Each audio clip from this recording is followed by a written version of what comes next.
The Sony FX3. This is the Sony FX3. Sony FX3. Sony FX3. I got the FX3. This is my camera.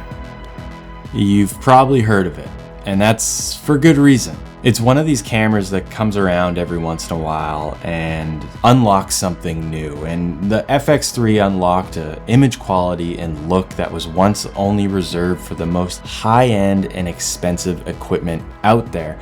And that's largely why it's become a camera for this new generation of filmmaker. In this video, I'm going to show you exactly how I set up my FX3, and I'm going to start with my favorite topic, accessories. I use the Tilta camera cage, and with threaded holes all over it, it allows me to add different accessories as well as mount the camera in different places. I personally like the weight that it adds to the camera, and it also has a DJI Ronin plate built into the camera cage, so I can mount it onto my gimbal without having to add another plate. Next up, we have the Sony XLR audio handle, which in my opinion, if you are going to be recording professional audio with this camera, is a must. I also added the Tilta XLR extension bracket for this handle, which makes the handle feel a lot more sturdy. For a shotgun microphone, I use the Audio-Technica AT875R shotgun. It's a great bang for your buck microphone. I definitely recommend it.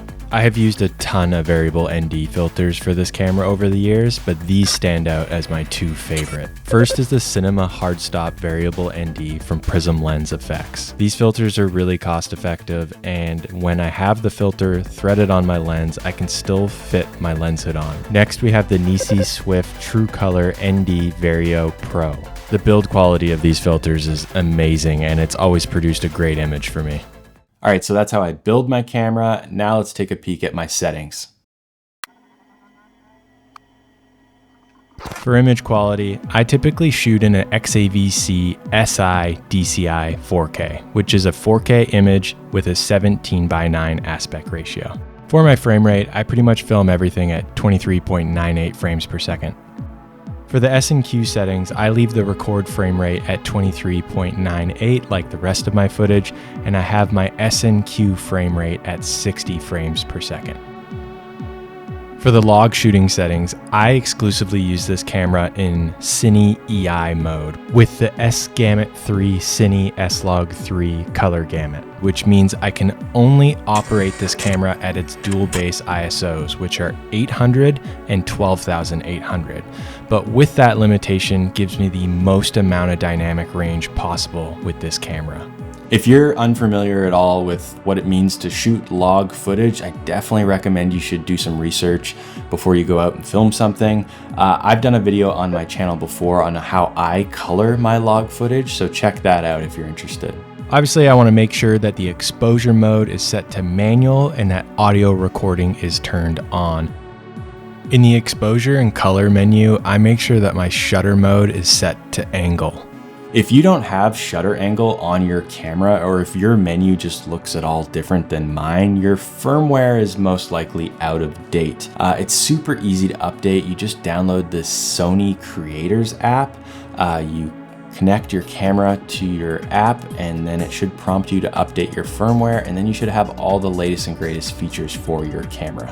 When I do use autofocus, I have the settings for it to move quite slowly.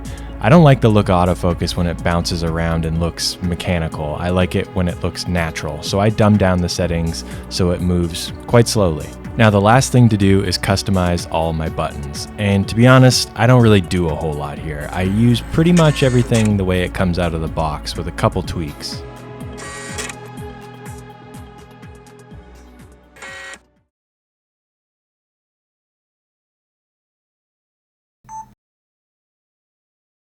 Did you know that you probably already own a great wireless monitor for your FX3?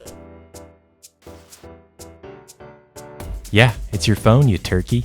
The monitor and control app is completely free, and not only does it allow you to live view your camera, but it also gives you tools like false color, waveform, histogram, and even allows you to control your camera and even pull focus.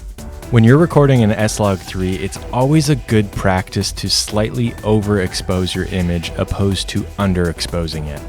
I just want to be very clear. I'm not telling you to blow out your image. I'm just saying if it can be a little brighter than darker, always err on the side of brighter.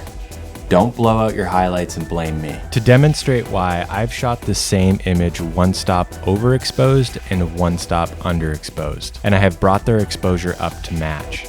In the underexposed footage, you can see that there's noise beginning to show up in the darker portions of the image, which will only get worse the more you bring up the exposure, which is why you always want to be bringing down the exposure if you can.